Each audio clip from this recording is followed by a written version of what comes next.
So we're on book 4. Book 4, and this tackles the 7th through 9th year of the war. Yeah. So, if I'm not mistaken, roughly halfway, was it 20 or no? It was 30 years. The war. I thought it was 15 years. Okay, yeah. So we're roughly halfway through the whole conflict. So we got another revolt from the allies of the Athenians, and this time it's mostly focused in Italy, I believe, right? Yeah. Mm-hmm. In near Syracuse or Syracuse itself. It's Messana, right? Yeah. So Messana so the city of Syracuse encourages the people of Messana to revolt to prevent Athens from a clear path to Sicily, right? Mm-hmm. So obviously we know that Italy at this point is not conquered by the Romans. There's been a fair bit of colonization by this time, very Hellenized, and they're in the conflict. Athens is also invaded at the same time by the Lacedaemonians, this time under King Agis, right? So this invasion from the Lacedaemonians didn't really do much. No, well, not that effective. I forgot it happened because it was that It was that inconsequential, yeah. And at the same time, there's also an Athenian fleet that's building a fort, right? Mm-hmm. And it's going to be used as an outpost in the whole Peloponnesus region. Yeah. And this is Demosthenes' idea, right? Demosthenes is doing this. So this has the effect of sending the Athenian forces back to Spartan territory. Demosthenes also rallies his troops in defense of that outpost. I also put, ironically, the Athenians also defend their this occupied Spartan land, while the Spartans attack from the sea. So it's a reversal of the expertise of the city-states. That's what makes it ironic. Athens they are the infantrymen in this situation, and Sparta is the naval power. And also Thucydides makes a note of this irony. Oh yeah, I did remember that. So the Spartans afterwards, they initiate an armistice, right? The armistice that's way later in the chapter. Yeah. You're jumping. Yeah. Well, please take it. Okay. You did get the fort right. Like the Athenians created a fort. Yes. To put pressure on the Spartans. However, wasn't it like? But here's the thing. There's a bunch of obviously it's Athens, so there's an Athenian fleet everywhere. Right. The Spartans see that let's try to attack them with their own fleet. It fails badly. It does not go well. They had 40 ships, and they lose all of them, either to the Athenians destroying them, or due to a deal they made that the Athenians didn't actually didn't completely do their side. They didn't do their side. So due to a bunch of ships failing, you had a bunch of Spartans stranded on an island. Yeah, because Spartans are not good. They're not good with negotiation. They're not really great with sailing. So the Spartans, they're just stuck there. Yeah. Yeah. Okay. And then after that, the Athenians and Spartans tried to come with a deal together, and the Athenians would just put up something super high, I don't know, two silver drachmas per person or something, which is a lot for compensation. Which is a lot. So they're no. So in the end, the Spartans just let the Spartans who were on the island get stranded, and also they're you know what? They're the ones who they get to choose what happens to them, So the Spartans stuck them down. They're we'll just wait out here. Yeah. So they waited out there. They kind of just do shit, And then then you have Demosthenes. He's been talking a whole lot. She'd be like, really? They're just stuck there, you know? Like, really? We can't just like attack them. So everyone else on Athens is like, you know what? You're talking a whole lot of shit. Why don't you go and get them up? He's like, maybe I will. And trying to put his big boy balls on the table. But here's the thing. The way Thucydides wrote it, he made it seem like Demosthenes, he also didn't want to do it. He just wanted to talk shit. Yeah. Like he was being like very, very macho, and then somebody actually like goaded him to do it, and he's at a point where he's like, okay, what the fuck? You guys are actually taking this seriously? Yeah. So and everyone else around like they just wanted to see him fail, but they're like, go ahead and do it. So, but it's also really stupid from Demosthenes because he could just let these people stranded. Like, there's no like, why waste men and effort and time to get rid of people when they're not going to move anywhere? They're stranded. You're the superior naval power. Makes no guess, sense. I don't know. Maybe I guess because like this is something Thucydides mentioned. Apparently, you had a bunch of guys who like died underwater with some food and brought them to the Spartans on the island. Okay, yeah. So you have Demosthenes saying, "Hey, he's like, I bet I could take them out in 20 days. 20 days." He said that, and then once everyone started taking him seriously, like they kept goading him on. He's like, "Come on, do it." So eventually, he had to do it. So he gets there. He's like, "Well, fuck, I gotta do this in 20 days." And he manages to do it. By the way, he succeeds, which is the most. But at this, Thucydides does this a lot with Demosthenes. He makes it seem like he's an idiot initially because he does say like idiotic stuff. Yeah. But then he just wings it. Like so many times, like a battle, like Demosthenes does something incredibly foolish in different battles, right? Especially like last chapter or last book. But he fucking comes out on top most of the time, even if it's a stupid decision. He's just like, either this man is such a genius that even a millennia later we still think he's an idiot, or he's just extremely lucky.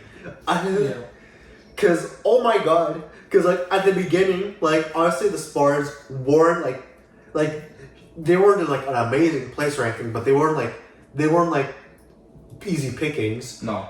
However, like the Athenians kept driving them backwards, and then through one of the forts they managed to find an entrance. And once the Athenians found the entrance, it was GG. Like they're like, which reminds me a little bit of like Game of Thrones. Like in season 8 isn't a good season, I know, but when Daenerys is like unsullied, were able through Tyrion they were able to uncover a crack in Casterly Rock, excuse me, and be able to exploit that to overrun the castle. That's what that reminded me of. I was just thinking more of the parallel that Thucydides brought up with the Battle of Thermopylae. You had like a bunch of guys there, then they found the entrance, and it was easy now. Yeah, but it's Greek on Greek, which is also a little bit ironic as well. So yeah, after that, then the Spartans got captured, and the Spartans who worked there were like, these guys should have been dead. Like, these guys were useless. Like they were like salty. They were still alive. Yeah. They'd be like, because they foiled in battle. Yeah. It's seen as like a betrayal of like their manhood a little bit and their sense of honor to Sparta. Yeah. And yeah, that was pretty much all of the 7th chapter that chapter of the 7th year, right? Yeah. Yeah. That's still technically not all the 7th year, but that's pretty much all of the 7th year. Most of it. Okay. So I believe the Spartans then initiated an offensive. Was it? No, Brasidas is like the 9th, the end of the 8th year. But Brasidas, he does encourage that revolt in several of the like Athenian provinces. So Brasidas is like goading these cities to go against Athens, right? And there's also He also encourages Pacandas to attack on Athens as well. And at this point, I wrote that gains and losses were made by both the Spartans and the Athenians. I remember the seventh, and like the end of the seventh year, like the Athenians did actually start gaining a lot of wins, mostly because they won this whole thing with Pylos, which was the whole Spartan stuck in the island incident. Yeah, that sort of gave them like it freed the Athenians up, right? Like it took pressure away from the Spartans, so to then allow them to put down a lot of those revolts. And I do think the Athenians also took Nicaea as well. Yes, they did. So like I still like I did remember with the end of the seventh and start of the eighth year, I'm like, wow, the Athenians are actually doing well for once in this war.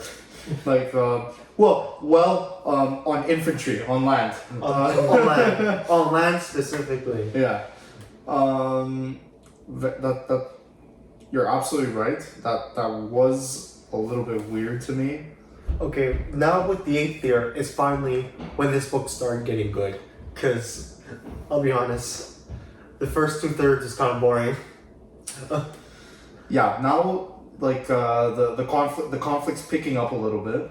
Oh my God, Brasidas, this fucking Giga Chad, like he's very charismatic because he's able to convince people to revolt. That's like his speciality. no, literally everywhere he went, he managed to like say, hey, I'm just saying we're here to help you. So like you should revolt against the Athenians, and they're like. But he's not wrong either. The Athenians are brutal motherfuckers. Oh my God! Like every time Brasidas did something in comparison to where the Athenians did something, like, wow, the Spartans are way less bad than the Athenians. Which is like I point this as a bit ironic because you would think the Spartans, because of their warrior culture, their martial culture, would be more brutal, savage, animalistic. But it's actually the prim and proper democratic institution. The Athenians who glorify institutions and civility and civilization, they're the ones acting like savages. Because, like, very big note, whenever Brasidas captured a city, he didn't pillage the city. No. He just allowed the people. He's like, hey, if you want to stay here, it's fine. Whereas the Athenians were literally like burning the city, enslaving the women and children, right? Yeah. Selling them to other cities. Selling them to slavery in other cities. Like, that's what I meant. Like, it's like, wow, Brasidas is like a decent guy. Like, yeah, no wonder people like could easily revolt with his words, because like he actually has so much integrity. In very, very interesting that Thucydides has the capacity to put both Athenian and Spartan leaders, like to depict both the really, really good charismatic ones and the incompetent ones. And then there's Demosthenes in the corner who's like incompetent but also successful at the same time. This one manages to roll a d20 every time. Like, Uno reverse card. Every time Demosthenes does something, he's like, well, I should have lost here. But guess again. Yes. But like, Brasidas, this man, the biggest Giga Chad in like Athenian in Spartan history. Like, you can't tell me Leonidas is more Chad-like than this guy. This man, he walks just in someone's territory, and then they're like, let's revolt against the Athenians right now. We got it. We got it. Like literally, he literally like he would look in like a general direction of the city, and they would revolt. Like, and then actually, also, don't the Athenians also launch a campaign against the Corinthians in Book 4 as well? yes, they do, and that's another thing of that was weird of this chapter. The Corinthians didn't do that well. Like it's more like, which is funny because was it not the Corinthians, the Corinthian-Athenian rivalry that really was like the spark that was sort of igniting all this? Yeah, right.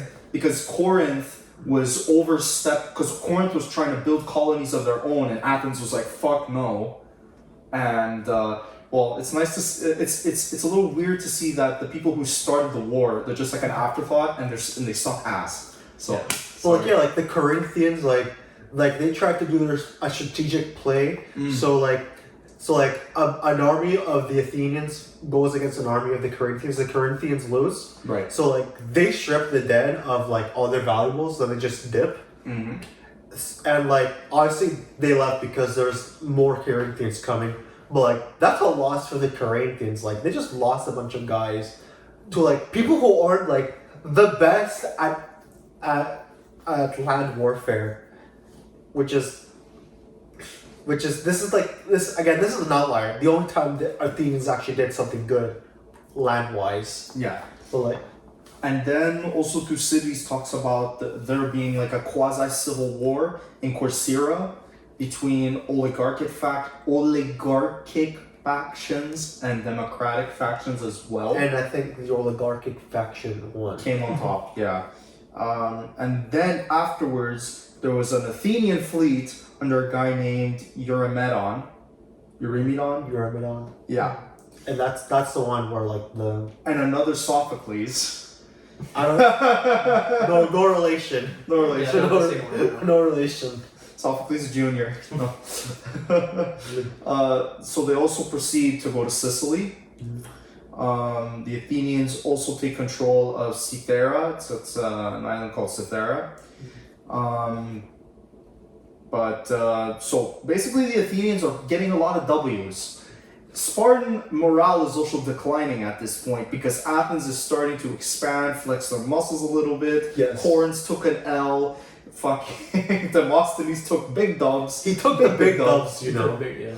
But like, come on. So Eurymedon, Sophocles Jr., Demosthenes taking dubs. But then, are the more Athenian dubs? So in Sicily, you got the cities of Gela and Camarina.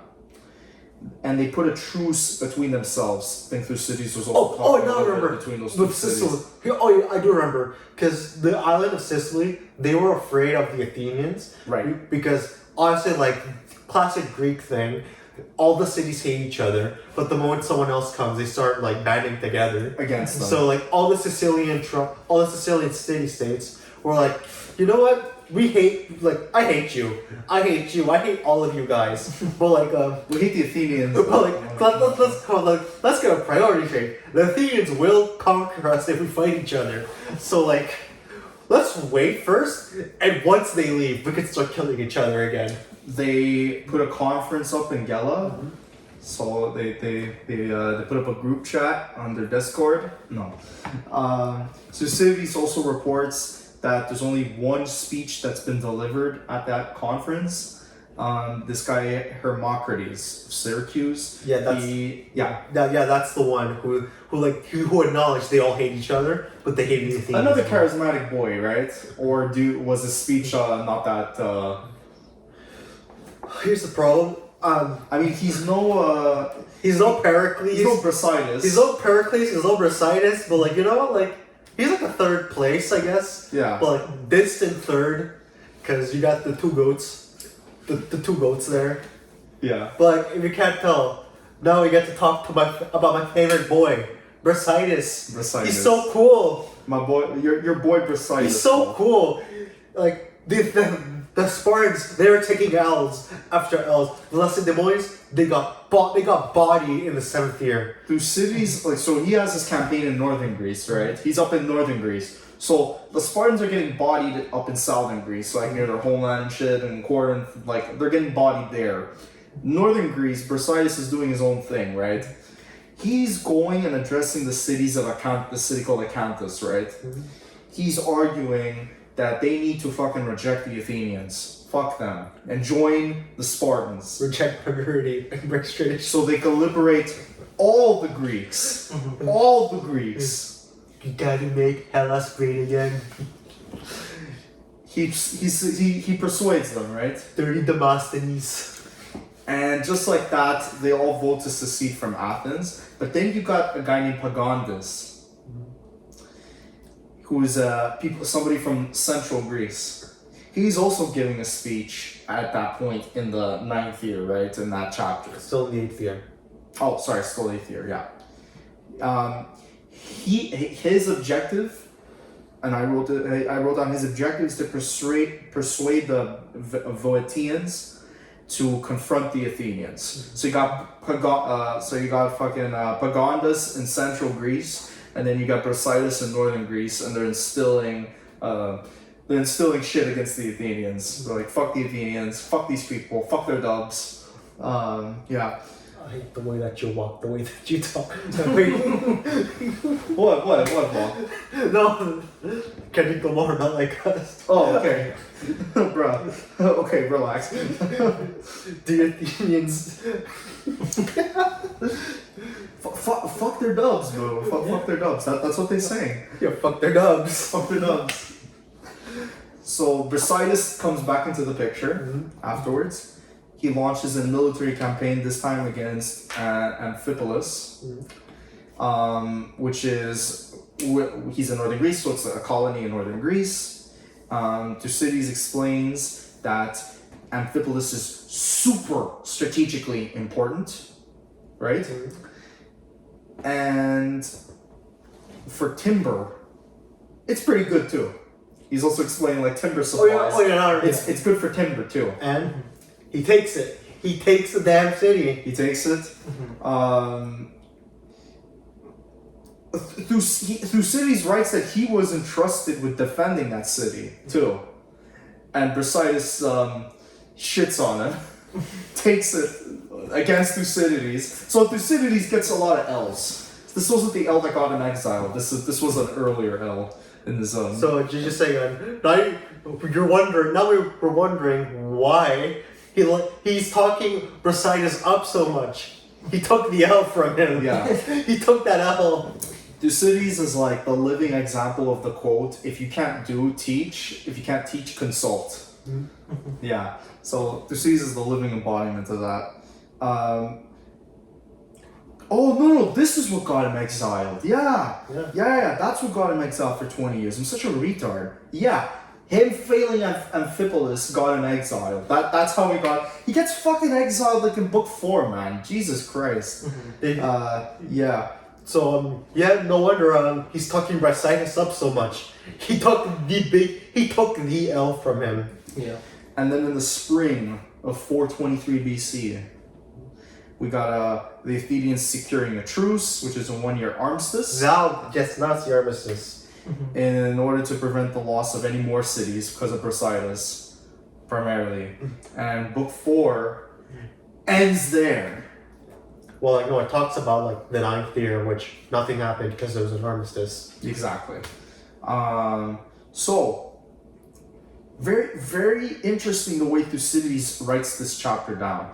He starts with Athens getting dubs, which is rare. Yeah. Crushing it. They were crushing it. And then so Demosthenes, he has popular Athenians doing really, really well, and then he switches to the Spartan side, and they got really charismatic people, Brasidas especially, and they're swinging, and they forced the Athenians to a 1-year truce. I mean, considering how big the Athenians were up in that year at the beginning, looked like they were going to dominate. And then they turn it around because of the revolts. So it's the Athenians' cruelty, and they're like, we're fucking better than you.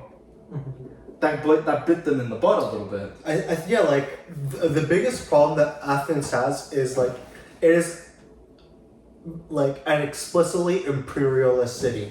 It is an explicitly imperialist empire. Like the British Empire, right? Democracy for people in Britain. We take over shit and we rule you everywhere else. That's a really decent way, because all of Athens, all of their allies, they're under coercion. Let's not get it wrong. That's because they're either just straight up owned, or they would just be economic. They would just be crippled with power. Remember when Athens started that confederation of all the allied cities, and they all pooled funds, and Athens just funds are ours now. Yeet.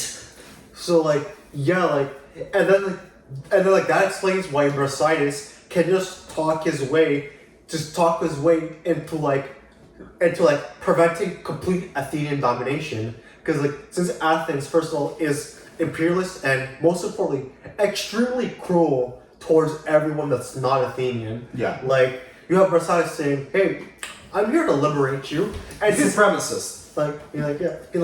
and he's like Brasidas are like, "Yo, we're here to free Hellas," and his actions do like follow his words. Like he has so much integrity with like.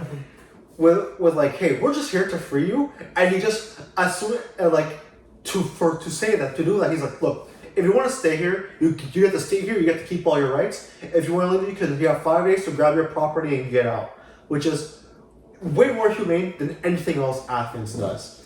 Like, I feel, reading this, I definitely feel like because Thucydides got exiled, that he must have gotten really frustrated and upset and angry at the Athenians. And I feel like that's a big reason why I think, and this is up to interpretation, but I think Thucydides is painting the Athenians as the bad guys. Out of pure spite, you mean? Yes, but I think he's painting them as the bad guys. You guys may think that he's offering a more neutral perspective, more objective perspective, but I definitely think that Thucydides is consistently painting the Athenians as the aggressors, as the people who are much more cruel and are much more likely to engage in war crimes. Now, during Thucydides' time, in his culture, what we consider war crimes is this normal. When he was writing this down, what could shock and horrify us was just normal to him. That granted for the war crimes, but he definitely paints the Athenians as the aggressors. Mm-hmm. Yeah, I agree that he paints Athenians as the aggressors, but like I don't think that he paints like their actions as well. Honestly, like we see them as cruel. I don't think he cares that they're cool or not. However, he does paint them as strategically bad to like be overtly cruel towards all the people who are their Their allies. colonies, or to city states that they're never colonized but they're at war with, like the Corinthians. And like it's due to that overt Athenian cruelty, and like just like that, like even though like Athens could like get like very big wins, by the way, like these weren't just small wins, but like they're kind of temporary, because like as soon as the Athenians don't have a complete domination over the island, they'll like immediately revolt. Yeah, and lose it. Like as we see this in like all the other books. Whenever Athens like just doesn't stay for a place that long, they just decide to leave. Because the one thing Athens has done is everyone hates Athens in this period. Like even their allies hate Athens. Because again, it's this like their foreign policy is more complete domination. It's like this insecurity that you can't you can't give a lot of control to like other city states. So part of it is because they're just greedy, but I also think another part of it is to secure their security, to ensure their security. That's why they are so. It's almost like a paranoid aggression, paranoid destruction, violence, cruelty. They're the up and comers, right? The Spartans were the old powers, right? And the Athenians are the up and comers, and so through their eyes, they can't let anybody squish them down on their way to the top. The result is what we see and is what we read. I also think that like the societies of the Spartan society, like they don't actually have as much of a want or need to like plunder things, because that's how like a bunch of the Athenians kind of like justify, like they take their wealth. Like for Spartans, like they like every individual citizen, they kind of have a cushy-ish life, you know, like they have like helots to do all their work. Like all they really have to do is like learn how to fight. So like So like they count like the Spartan baseline is higher than an Athenian baseline. Yeah. So like the Spartans like don't necessarily have to like I would say like I'm not saying that they're not cruel, but like they have a less overt need to be cruel.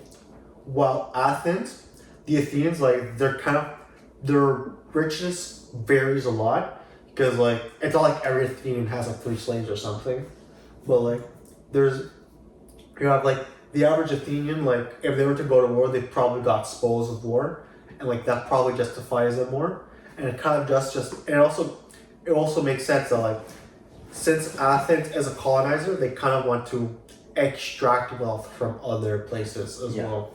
So that explains why all the other cities want to fight them. They're not benefiting from Athens that much. No. Okay. Well, you don't want to talk about Brasidas? Thucydides, yeah, Thucydides and his silver tongue. He is very good at negotiating. Like he's a very good orator. We've seen that with a lot of leaders throughout the years. I won't mention some of the horrible ones. The main one that comes to mind, like Hitler. He speaks so well. He's a good communicator. You talk to him. He talks to people. They listen because whether they like him, what he has to say, his track record, all that, he knows how to get you on their side. So again, we see that with a lot of top leaders. So again, it is a good trait to have. And again, it is funny the role reversal where we see with the Athenians and the Spartans, where the Spartans come off a little more willing to negotiate, while the Athenians are more pillage. So it is an interesting change of pace. Yeah.